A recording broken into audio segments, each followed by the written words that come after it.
যুক্তরাষ্ট্রের president Donald ট্রাম্পের শুল্ক নীতিতে এবার বড় আঘাত এলো দেশটির সর্বোচ্চ আদালতের তরফ থেকে।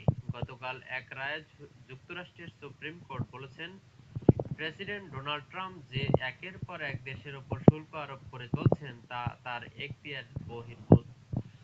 ২০২৫ সালের ২০ জানুয়ারি ক্ষমতার আরোহণের পর থেকে এতদিন কূটনৈতিক ও দ্বিপাক্ষিক বাণিজ্যের ক্ষেত্রে শুল্ককে হাতিয়ার হিসেবে ব্যবহার করে আসছিলেন ডোনাল্ড ট্রাম্প। সুপ্রিম কোর্টের রায়ে কার্যত তা আটকে গেলে ফলে স্বাভাবিকভাবেই এই রায়ে ক্ষুব্ধ হয়েছেন ট্রাম্প।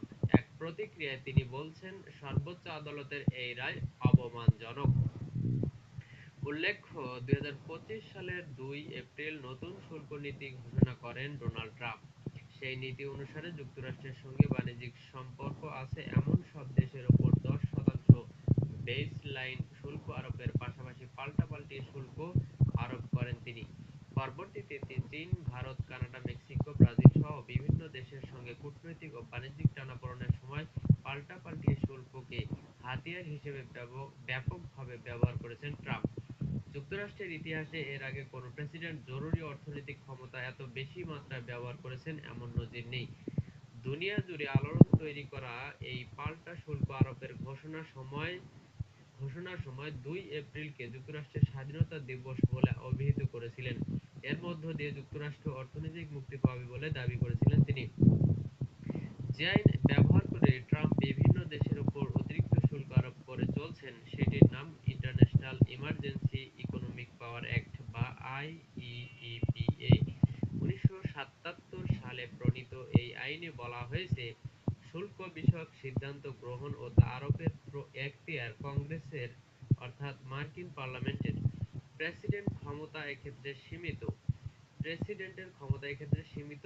আইইপিএ আইনের মাধ্যমে প্রেসিডেন্ট কোনো দেশের ওপর শুল্ক আরোপ কিংবা প্রত্যাহার করতে পারবেন, তবে এক্ষেত্রে অবশ্যই তাকে কংগ্রেসের নির্দেশনা মানতে হবে। তাছাড়া কোন কোন ক্ষেত্রে বা পরিস্থিতিতে এই আইন তিনি প্রয়োগ করতে পারবেন আইনে সেই নির্দেশনাও দেওয়া আছে। সুপ্রিম কোর্টের রায়ে এ কথাই বলা হয়েছে। শুক্রবার যুক্তরাষ্ট্রের সর্বোচ্চ আদালত বলেছেন, international emergency economic powers act এ প্রেসিডেন্টকে নিজের ইচ্ছা অনুযায়ী শুল্ক আরোপের ক্ষমতা দেয় না। শুক্রবার শুনানির সময় সুপ্রিম কোর্টে মোট ৯ জন বিচারপতি ছিলেন। এই বিচারপতিদের মধ্যে ৬ জনই ট্রাম্পের বিরুদ্ধে রায় দিয়েছেন। এর আগে গত বছর ট্রাম্পের শুল্ক নীতির বিরুদ্ধে ফেডারেল আপিল আদালতে ট্রাম্পের শুল্ক নীতির বিরুদ্ধে পিটিশন দায়ের করা হয়েছিল। ২০২৫ সালের আগস্টে সেই পিটিশনের রায়ে ফেডারেল আপিল আদালত বলেছেন, প্রেসিডেন্ট ট্রাম্প তার জরুরি অর্থনৈতিক ক্ষমতার বিধিবহির্ভূত ব্যবহার করেছেন। শুক্রবারের রায়ে সুপ্রিম কোর্ট নিম্ন আদালতের রায়ই বহাল রাখলেন। সুপ্রিম কোর্ট যখন এই রায় ঘোষণা করেছেন, তখন যুক্তরাষ্ট্রের অঙ্গরাজ্যগুলোর গভর্নরদের সঙ্গে বৈঠক করেছিলেন ডোনাল্ড ট্রাম্প। বৈঠক শেষে তাৎক্ষণিক এক প্রতিক্রিয়ায় ট্রাম্প বলেছেন, সুপ্রিম কোর্টের এই রায় অপমানজনক। প্রেসিডেন্ট